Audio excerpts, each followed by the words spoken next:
እንደምን አላችሁ? እኔ አለው እግዚአብሔር ይመስገን ደህና ነኝ። ዛሬም በጠቃሚና በአዲስ ፕሮግራም በድጋሜ ተገናኝተናል። በዛሬው የጤና ፕሮግራማችን ላይ የምንመለከተው ሶዳ ወይም ደግሞ ለስላሳ መጠጥን በየቀኑ የምትጠጡ ከሆነ በአጥንቶቻችሁ ላይ የሚያደርሰው ጉዳትን በዚህ ቪዲዮ ላይ በግልጽ የምነግራችሁ ይሆናል ማለት ነው። በተለይ እድሜያችሁ እየገፋ በሚሄድበት ሰዓት በጣም አስጊ ሊሆን የሚችል ነው ማለት ነው። ይህ የጤና ትምህርት ታዲያ ለበርካታ ሰዎች እንዲደርስ ሁላችሁም በቅንነት ላይክ እና ሼር በማድረግ ሌሎችንም አስተምሩ አሳውቁላለሁኝ። ላይክ ሳታደርጉ በፍጹም እንዳትጀምሩ፣ ጥያቄያችሁን ደግሞ በኮመንት ላይ አስፍሩልኝ። በቀጥታ ወደ ጤና ትምህርታችን የማልፍ ይሆናል። በየቀኑ ሶዳ ወይም ደግሞ ለስላሳ መጠጥን ስትጠጡ በሰውነታችሁ ላይ በትክክል ምን እንደሚከሰት አስባችሁ ታውቃላችሁ? ግን እንደማይጎዳ ልማድ አንድ ብዙም የማታስቡበት ነገር ግን አለ። አጥንቶቻችሁ ግን በዝምታ ዋጋ እየከፈሉ ነው። በጊዜ ሂደት ይህ የዕለት ተዕለት ልማድ አስፈላጊ ማዕድናትን ቀስ በቀስ ሊያሟጥጥ፣ የአጥንታችሁን መዋቅር ሊያዳክም እናም እንደ አጥንት መሳሳት ወይም ኦስቲዮፖሮሲስ ላሉ ከባድ ሁኔታዎችም የመጋለጥ እድላችሁንም ሊጨምረው ይችላል። በዛሬው ቪዲዮ ታዲያ ስለ ሶዳ እናም ስለ አጥንታችሁ ጤና የተደበቀውን እውነትን እናወጣለን። በሶዳ ውስጥ ያሉ የተወሰኑ ንጥረ ነገሮች በካልሲየም ላይ እንዴት ጣልቃ እንደሚገቡ፣ ሰውነታችሁ ለምን አልሚ ነገሮችን ከአጥንታችሁ ውስጥ በትክክል እንደሚመጥ እናም ይህ እንዴት ግልጽ የማስጠንቀቂያ ምልክቶች ሳይታዩ ለረጅም ጊዜ ለጉዳት እንደሚዳርግ ትማራላችሁ ማለት ነው። ከሁሉ በላይ ደግሞ በሰውነታችሁ ውስጥ ምን እየተከናወነ እንዳለ በትክክል እንድትረዱ እናም ራሳችሁን ለመጠበቅ ደግሞ ምን ማድረግ እንደምትችሉ በቀላል እናም በተግባራዊ መንገድ እዘረዝርላችኋለሁኝ።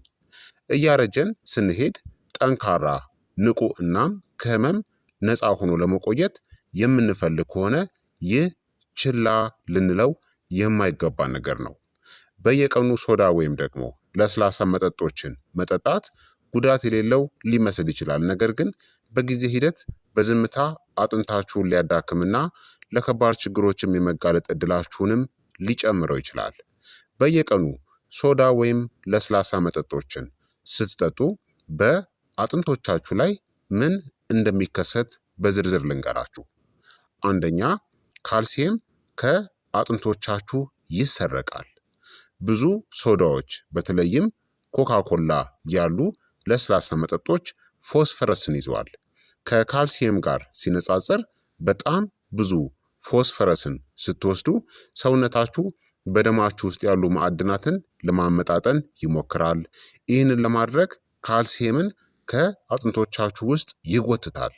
በጊዜ ሂደት አጥንቶች እየሳሱ እናም እየደከሙም ይሄዳሉ። በካልሲየም የበለጸጉ ምግቦችን ብትመገቡም እንኳን የዕለት ተዕለት ሶዳን መጠጣት ጥቅሙን ሊያጠፋውም ይችላል። ሁለተኛ፣ የካልሲየም መምጠጥ መቀነስ ነው። ሶዳ ሰውነታችሁ ካልሲየምን እንዴት እንደሚመጥ ጣልቃ ሊገባ ይችላል። ከፍተኛ ስኳርና ተጨማሪዎች የምግብ መፈጨትን ያውካሉ። ሰው ሰራሽ ንጥረ ነገሮች የአንጀት ጤናን ሊጎዱ ይችላሉ። ካፌን በብዙ ሶዳዎች ውስጥ ያለ በሽንት አማካኝነት የካልሲየም መውጣትንም ይጨምራል። አነስተኛ ካልሲየም ትመጣላችሁ እናም ብዙ የምታጡ ይሆናል። ሶስተኛ፣ አጥንቶች በጊዜ ሂደት ጥንካሬያቸውን ያጣሉ።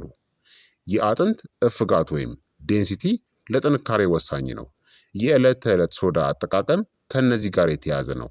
ዝቅተኛ የአጥንት ማዕድን እፍጋት፣ ከፍተኛ የአጥንት ስብራት አደጋ፣ የአጥንት ቀድሞ ማርጀት። ይህ በተለይ ለእነዚህ ሰዎች ደግሞ አደገኛ ነው።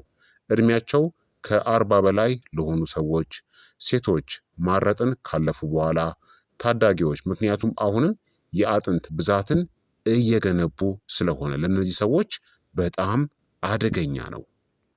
አራተኛ፣ ለአጥንት መሳሳት ወይም ለኦስቲዮፖሮሲስ የመጋለጥ እድልን ይጨምራል። በጊዜ ሂደት ተደጋጋሚ የካልሲየም ማጣት ወደ እነዚህ ያመራል። ተሰባሪ እናም ደካማ አጥንቶች፣ የመሰበር ዕድል መጨመር፣ በዳሌ በአከርካሪ እና በእጅ አንጓ፣ ዝምተኛ እድገት፣ ስብራት እስኪከሰት ድረስ ላይሰማችሁም ይችላል። ይህ ጉዳት ቀስ በቀስ ይገነባል። የዕለት ተዕለት ልማዶች ወሳኝ ናቸው። አምስተኛ ሶዳ ለአጥንት ጤናማ የሆኑ መጠጦችን ይተካል።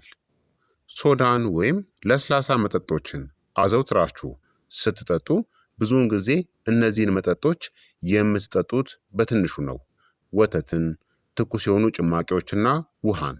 ይህ ማለት እነዚህን ታጣላችሁ ማለት ነው።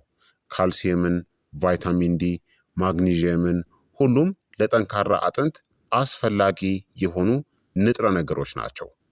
ስድስተኛ ካፌን የአጥንትን ጥንካሬን ያዳክማል። ብዙ ሶዳዎች ካፌንን ይይዛሉ። ይህም ካልሲየም በሽንት መውጣትን ይጨምራል። በጊዜ ሂደት የአጥንት መፈጠርን ይቀንሳል። የአጥንት ጤናን የሚቆጣጠሩ ሆርሞኖችንም ሊጎዳ ይችላል። መጠነኛ የዕለት ተዕለት አጠቃቀም እንኳን በዓመታት ውስጥ ይከማቻል። ሰባተኛ የአሲድ ጫና አጥንት እንዲሰበር ያስገድዳል። ሰውነታችሁ የተረጋጋ የፒኤች ሚዛንን ለመጠበቅ ይሞክራል። እንደ ሶዳ ያሉ አሲዳማ መጠጦች የሰውነትን አሲዳማነት ይጨምራሉ። ሰውነታችሁ ይህንን ለማመጣጠን ካልሲየምን ከአጥንት ይጠቀማል። ይህ ቀርፋፋ ግን ቀጣይነት ያለው የአጥንት ማዕድን መሟጠጥን ይፈጥራል። ስምንተኛ የክብደት መጨመር በአጥንት ላይ ጫናን ይጨምራል፣ ጥንካሬን ግን አይጨምርም። ሶዳ በስኳር የበለጸገ ነው። ይህም ወደ እነዚህ ያመራል። የክብደት መጨመር በመገጣጠሚያዎች እናም በአጥንቶች ላይ የጫና መጨመር የአጥንትን መዋቅርም ሊያዳክም የሚችል ብግነት ወይም ደግሞ ኢንፍላሜሽንን። ተጨማሪ ክብደት ማለት ጠንካራ አጥንት ማለት አይደለም። ብዙውን ጊዜ ወደ መገጣጠሚያ ጉዳት ያመራል። ዘጠነኛ በወጣቶች ላይ የአጥንት መፈጠርን ያዳክማል። ለታዳጊዎችና ለወጣቶች ከፍተኛው የአጥንት ብዛት ከ30 ዓመት ዕድሜ በፊት ይገነባል። ሶዳ ታዲያ በትክክለኛው የአጥንት ግንባታ ላይ ጣልቃ ይገባል። የረጅም ጊዜ ውጤቱም ዝቅተኛ የአጥንት ክምችትን ያስከትላል። ይህ ደግሞ በኋለኛው የህይወት ዘመን ከፍተኛ የስብራት አደጋን ሊያስከትልብን ይችላል ማለት ነው። አስረኛ የመውደቅና የመሰበር አደጋ መጨመር ነው። ደካማ የሆኑ አጥንቶች ከነዚህ ጋር ተዳምረው ደካማ የጡንቻ ጥንካሬ፣ በደካማ አመጋገብ ምክንያት፣ በስኳር መጠጦች ምክንያት የሚመጣ የሰውነት ፈሳሽ መሟጠጥ ከነዚህ ጋር ተዳምረው ወደ ተደጋጋሚ መውደቅና ወደ ከባድ ጉዳቶች ያመራሉ ማለት ነው። ስለዚህ ሶዳ ወይም ደግሞ ለስላሳ መጠጦችን ዘወትር መጠጣት በአጥንቶቻችን ላይ በተዘዋዋሪ ወይም ደግሞ በቀጥታ ከፍተኛ የሆነ ጉዳትን በጊዜ ሂደት ያስከትልብናል ማለት ነው። በተለይ እድሜያችን እየጨመረ በሚሄድበት ጊዜ ለከፍተኛ ጉዳት ያጋልጠናል። ምክንያቱም የአጥንት ስብራት ወይም ደግሞ ኦስቲዮፖሮሲስ የምንለው ልክ ሊከሰት ሲል ብዙ ጊዜ ምልክቶችን ላይልክ ይችላል ማለት ነው። የመጀመሪያው ምልክት ቀጥታ የአጥንት መሰበር ሊሆንም ይችላል።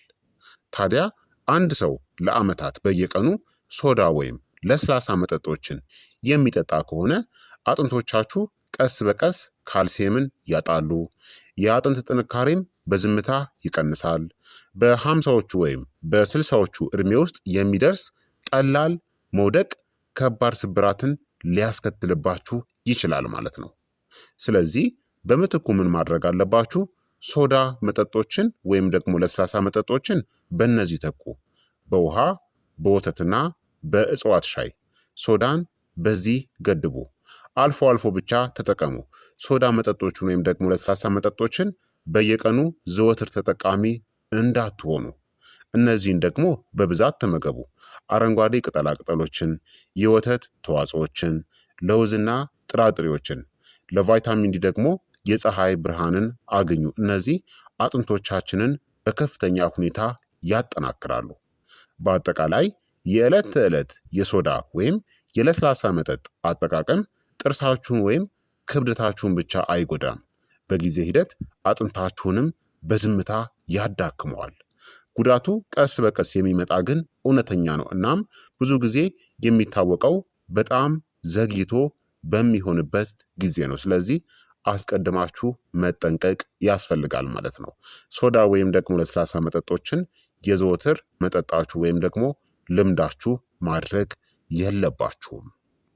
ስለዚህ ክቡራትና ክቡራን ተመልካቾቼ የዛሬው የጤና ትምህርት እንግዲህ ይህንን ይመስል ነበረ። እንደተማራችሁበትም ተስፋ አድርጋለሁኝ። ሀሳብ አስተያየታችሁ ደግሞ አይለኝ ይላለው።